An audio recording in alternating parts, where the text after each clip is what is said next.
आशीर्वाद दिया जाता है। आशीर्वाद आपको एक एक्स्ट्रा ऐड होती है उस गॉड की, उसके गुरु रूप में रिप्रेजेंटेटिव के माध्यम से वो आपको एक्स्ट्रा राहत दी जाती है, ताकि आप फिर अपने आप भक्ति साधना करके अपने पैरों पर खड़े हो, खुद साधना करो। ये समझ लो आपको सब्सिडी है गवर्नमेंट की तरफ से। जैसे गवर्नमेंट कई जगह 80% सब्सिडी दे देती है। 1 लाख रुपया लोन ले लिया, काम करो भाई अपना, 80% सब्सिडी यानी माफ़ कर दी, 20% रह गया। और जो नालायक उसने भी नहीं दे सकता तो वो करता नहीं व्यवसाय, वो बकवास कर रहा है।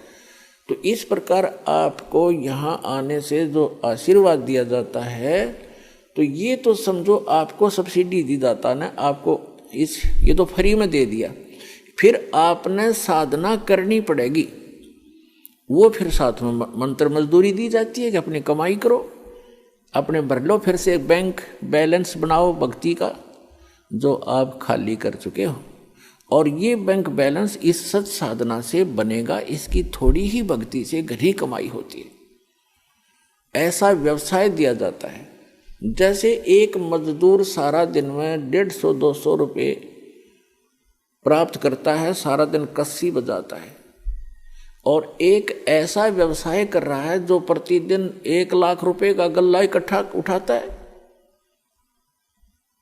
तो दोनों ही मनुष्य हैं, दोनों ही कर्म कर रहे हैं, लेकिन वो कितना लाभ उठा रहा है और उसके पास कितना है। तो ऐसी साधना है ये, जो आप प्रतिदिन 1 लाख का गल्ला उठाओगे। अपने आत्माओं देखो, आपको यहाँ आने से कितना पुण्य मिलता है और आप कितने खाली हो चुके हो पुण्यों से। आशीर्वाद दिया जाता है। आशीर्वाद आपको एक एक्स्ट्रा ऐड होती है उस गॉड की, उसके गुरु रूप में रिप्रेजेंटेटिव के माध्यम से वो आपको एक्स्ट्रा राहत दी जाती है, ताकि आप फिर अपने आप भक्ति साधना करके अपने पैरों पर खड़े हो, खुद साधना करो। ये समझ लो आपको सब्सिडी है गवर्नमेंट की तरफ से। जैसे गवर्नमेंट कई जगह 80% सब्सिडी दे देती है। 1 लाख रुपया लोन ले लिया, काम करो भाई अपना, 80% सब्सिडी यानी माफ़ कर दी, 20% रह गया। और जो नालायक उसने भी नहीं दे सकता तो वो करता नहीं व्यवसाय, वो बकवास कर रहा है। तो इस प्रकार आपको यहाँ आने से जो आशीर्वाद दिया जाता है, तो ये तो समझो आपको सब्सिडी दी जाता ना, आपको ये तो फ्री में दे दिया। फिर आपने साधना करनी पड़ेगी, वो फिर साथ में मंत्र मजदूरी दी जाती है कि अपनी कमाई करो, अपने भर लो, फिर से एक बैंक बैलेंस बनाओ भक्ति का जो आप खाली कर चुके हो। और ये बैंक बैलेंस इस सच साधना से बनेगा, इसकी थोड़ी ही भक्ति से घनी कमाई होती है। ऐसा व्यवसाय दिया जाता है। जैसे एक मजदूर सारा दिन में 150-200 रुपये प्राप्त करता है, सारा दिन कस्सी बजाता है, और एक ऐसा व्यवसाय कर रहा है जो प्रतिदिन 1 लाख रुपए का गल्ला इकट्ठा उठाता है। तो दोनों ही मनुष्य हैं, दोनों ही कर्म कर रहे हैं, लेकिन वो कितना लाभ उठा रहा है और उसके पास कितना है। तो ऐसी साधना है ये, जो आप प्रतिदिन 1 लाख का गल्ला उठाओगे, 1 लाख रुपये। ये तो एक एग्जाम्पल है। ये ऐसी साधना आपको दी जाएगी। पूरे विश्व के प्राणी भी इससे ऐसे ही लाभ प्राप्त कर सकते हैं, पूरे विश्व के।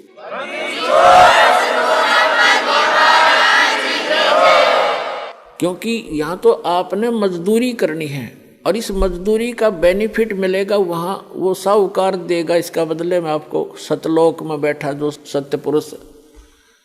और वहाँ हम जाएंगे, वहाँ आपकी ऐसी ही सृष्टि होगी। आप अपने बच्चों को, अपने पोते और पोतियों को परमात्मा से जोड़ दो। अब जैसे आपके लायक बेटा बेटी है और लायक आपके पोता पोती हैं, और आपको कितना अच्छा लग रहा है, यहाँ पर कितने प्यारे लगते हैं, कैसे इनके साथ घुल मिल कर रहते हो, बहुत अच्छी बात है। लेकिन इसमें इनमें रहोगे कितने दिन? तो आपको मूर्ख बनाकर रखा हुआ यहाँ पर काल ने, 1 सेकंड में पता नहीं क्या बिजली गिर जा।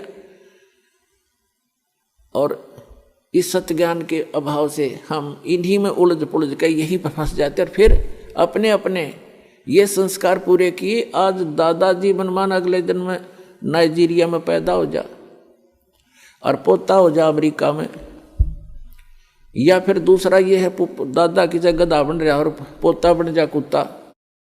तो अगले जन्म में तो नहीं रही, ये ठाठ हिस्सा जन्म में बिखर लेंगे आपके। धीरे धीरे सभी चले जाते हो, कभी बेटा मर गया, कोई पोता मर गया, कभी पोती मर गई, माँ मर गई, किसी का बाप मर गया। तो यही बिजली गिरनी शुरू हो जाती है और हम कितने खुश हैं। तो परमात्मा ने बताया कि ये एज इट इज व्यवस्था आपकी ऊपर होगी। आपके घर खाली पड़े हैं जहां आप रहा करते थे, आप वहां गलती करके यहाँ गिर गए हो। अब वो आपके समझ में नहीं आती, क्योंकि आप इस व्यवस्था में फाइनल हो चुके हो, इसको फाइनल मान चुके हो कि ऐसा ही होता है सबके साथ। नहीं, अब इससे आपका बुद्धि का सतर उत्तिष्ठ होगा, उठेगा, उभरेगा। इस ज्ञान से आपको यहाँ का ये नरक दिखाई देगा जिसको आप सुख मान बैठे थे। अब जैसे बहुत से उदाहरण हैं। एक ये पोलैंड देश का एक पूरा का पूरा कैबिनेट माने मंत्रिमंडल, यानी जिसमें 95 मंत्री प्रधानमंत्री थे, और सारे के सारे जहाज में बैठ के किसी का शोक व्यक्त करने जाते, किसी की मृत्यु के ऊपर, और उनका वो जहाज दुर्घटनाग्रस्त हो गया। वो सारे के सारे मर गए 1 ही सेकंड में। अब ये 2 साल पहले की बात है, सन 2011 में। तो पुण्यात्माओं, परमात्मा कहते हैं इस झूठे सुख को सुख कहे ये मान रहा मनमोद, ये सकल जबीना काल का, ये काल का आहार है सारा, और कुछ मुख में कुछ गोद। अब कितनी हवा में उड़ रहे थे वो, प्रत्येक आदमी ऐसे ही रहता है। एक छोटा सा व्यवसाय करने वाला ही फूला नहीं समाता, वो तो प्रधानमंत्री सतर मंत्री सतर के आदमी थे। तो उनकी कितनी इच्छाएं थी, ये कर देंगे, वापस आएंगे, ऐसा करेंगे, वैसा करेंगे, अब खाक करेंगे। अब कोई बिल्ली बनकर घूम रहा, कोई कुत्ता बनकर घूम रहा होगा, कोई गधा बन गया होगा, कोई कितना और दुर्गति में गंदी नाली का कीड़ा बनेंगे। तो अभी तक हमें पता नहीं था कि इसका कोई विकल्प है, कोई अल्टरनेट है। अब अल्टरनेट है, गारंटीड है, गॉड गिवन है। इस दास के पास प्राप्त है, कल्याण करा लो, और नहीं तो इसमें विवेचन करो।